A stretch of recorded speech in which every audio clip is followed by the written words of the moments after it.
तो प्रिय छात्रों, स्वागत है आपका इस चैनल पर।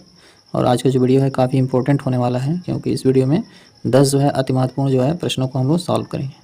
ये जो ऐसे प्रश्न हैं जिनकी बोर्ड परीक्षाओं में पूछने की काफ़ी संभावनाएं हैं, इसलिए कई चैप्टर से छांट कर इन प्रश्नों को यहाँ पर लाया गया है। तो आइए स्टार्ट करते हैं। अगर आप इस चैनल पर नए हैं, चैनल सब्सक्राइब करके वीडियो को लाइक कर दीजिए। तो बिना देर किए आइए स्टार्ट करते हैं। पहला प्रश्न ये कह रहा है कि रैखिक समीकरण युग्म x + y = 10, x - y = 4 का हल है। यहाँ पर 4 ऑप्शन दिया हुआ है, तो एक ही ऑप्शन सही है। तो हमारे पास जो 2 समीकरण दिया हुआ है, तो आप देख लीजिए यहाँ पर ऑप्शन से भी हम लोग उत्तर निकाल सकते हैं। देखिए दिया है दोनों का योग 10 हो और अंतर कितना हो, 4 हो। मतलब हमें ऐसी 2 संख्याएं लेनी है इसमें से कि अगर जोड़ दें तो 10 हो जाए और घटा दें तो 4 हो जाए, ठीक है ना।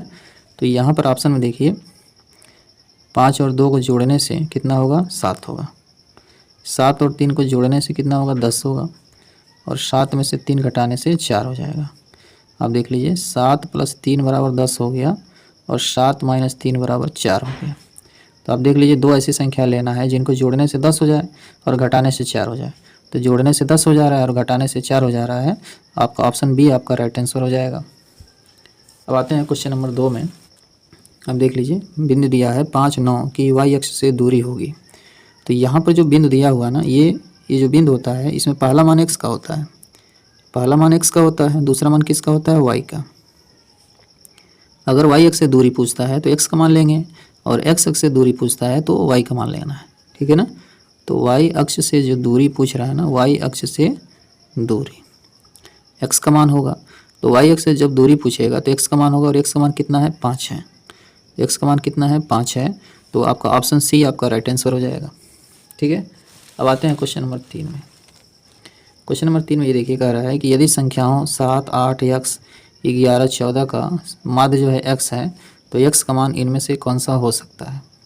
अब जानते हैं कि जो समांतर माध्य होता है, तो माध्य दे दिया x, तो x बराबर सभी पदों का योग बटे पदों की संख्या। तो यहाँ देखिए 7 + 8 + x + 11 + 14 कितने पद हैं, सभी पदों को हमने जोड़ दिया है। तो 1, 2, 3, 4, 5 5 पद है, तो 5 से क्या करेंगे, भाग कर देंगे। इसके बाद क्या करेंगे, देखिए 8 और 7 को जोड़े, 8 7 कितना होता है, 15 हो गया। 15 और 11 कितना होगा, 26 होगा। और 26 और 14 कितना होगा, तो 26 और 14 कितना होगा बताइए, 40 होगा, ठीक है ना। तो यहाँ हम लिख सकते हैं x + 40, नीचे कितना हो गया, 5। यहाँ हो गया x, ठीक। क्रॉस गुणा कर लेंगे x का 5 में, तो 5x हो गया। फिर यहाँ क्या मिलेगा, x + 40 का 1 में, तो x + 40 हो जाएगा। तो 5x और इस x को पक्षांतर करेंगे तो -x हो जाएगा, इधर हो जाएगा 40। फिर क्या मिलेगा, 5x में से x घटा दीजिए तो 4x = 40। तो x बराबर हो जाएगा 40/4, 4 × में 40। तो x का मान कितना होगा, 10 होगा। ऑप्शन बी आपका राइट आंसर हो जाएगा। इसके बाद से आते हैं क्वेश्चन नंबर 4 में। काफ़ी इंपॉर्टेंट क्वेश्चन है, देखिए इसको। यहाँ कह रहा है कि यदि द्विघात समीकरण ax² + bx + c = 0 के मूल समान है तो c का मान होगा। चूँकि मूल जब समान होते हैं, ठीक है, मूल समान है, जब मूल समान होते हैं ना, तो विविधकर का मान d का मान 0 हो जाता है। जो विविधकर होता है d, उसका मान किसके बराबर हो जाता है, 0 के। और d का जो सूत्र होता है b² - 4ac = 0 हो जाता है। ये d का सूत्र है, विविधकर का सूत्र है b² - 4ac, और ये किसके बराबर है, 0 के। तो इसको हम लिख सकते हैं b² = 4ac, हम लिख सकते हैं इसको, ठीक है। b² = 4ac। हमें किसका मान निकालना है, हमें c का मान निकालना है। तो c तो यहाँ है, तो लिख सकते हैं c बराबर, अब देखिए 4a है c के साथ, तो जब 4a यहाँ से हटेगा तो b² में भाग हो जाएगा, तो ऊपर हो जाएगा b² 4a, ठीक है ना। c बराबर हो जाएगा b² / 4a। तो ये जो है c का मान हो गया, b² / 4a। b² / 4a आप देख सकते हैं, ऑप्शन डी आपका राइट आंसर हो जाएगा।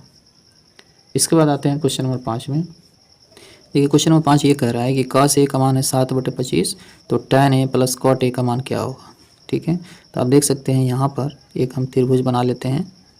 यह a है, b है, c है। cos का जो मान होता है ना, आधार बटे कर्ण होता है, आधार बटे कर्ण, तो ये 7 होगा और कर्ण कितना होगा, 25 होगा। हमें इस चित्र से लंब निकालना है, ठीक है। तो लंब निकालने के लिए हम क्या करते हैं, लंब क्या है, BC है।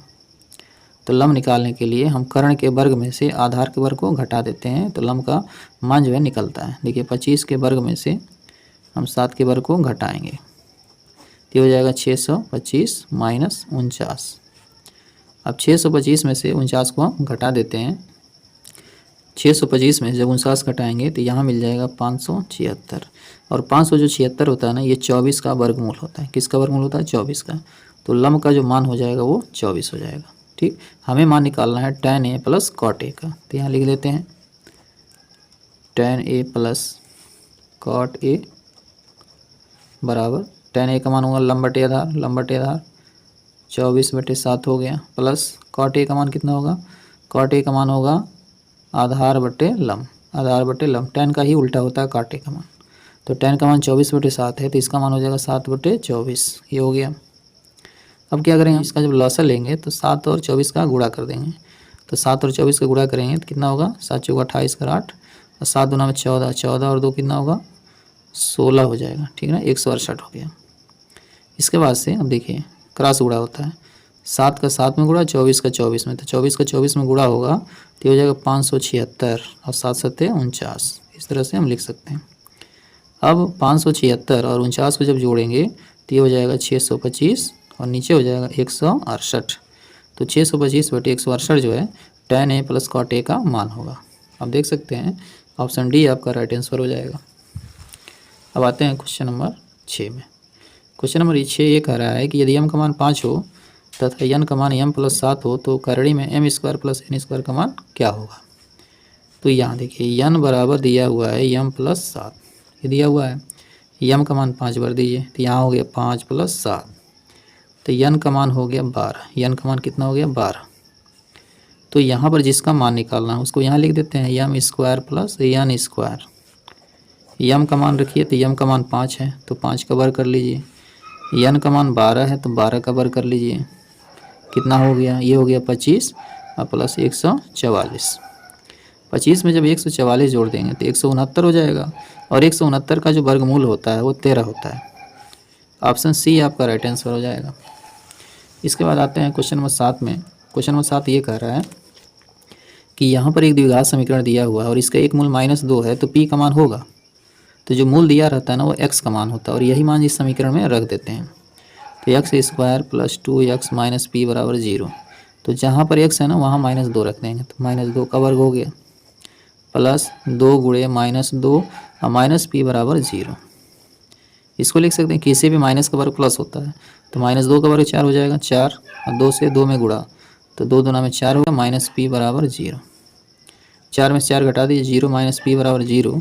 तो इसको लिख सकते हैं p बराबर 0, p बराबर 0। आपका ऑप्शन ए आपका राइट आंसर हो जाएगा। इसके बाद आते हैं क्वेश्चन नंबर 8 में।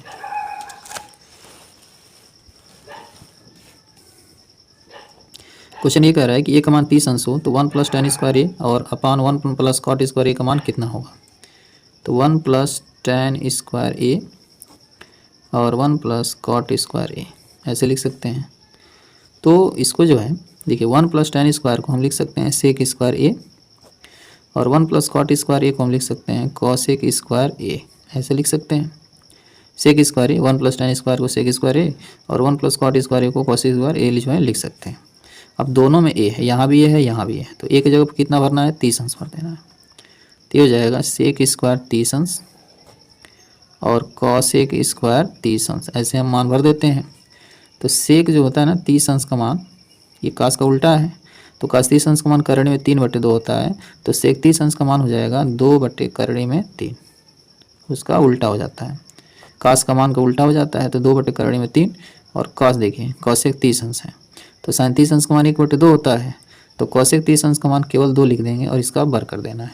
ठीक है ना, देखिए अब क्या मिलता है, 2 का वर्ग होगा 4 और करणी में 3 का वर्ग होगा तो 3 मिलेगा, और नीचे मिल गया फिर 4, ऊपर है 4/3 और नीचे 4 है। ठीक है, तो 4/3 ऊपर वाला उतार देते हैं और नीचे 4 के नीचे 1 मानकर इसको पलट देते हैं, तो 1 कितना हो जाएगा 4।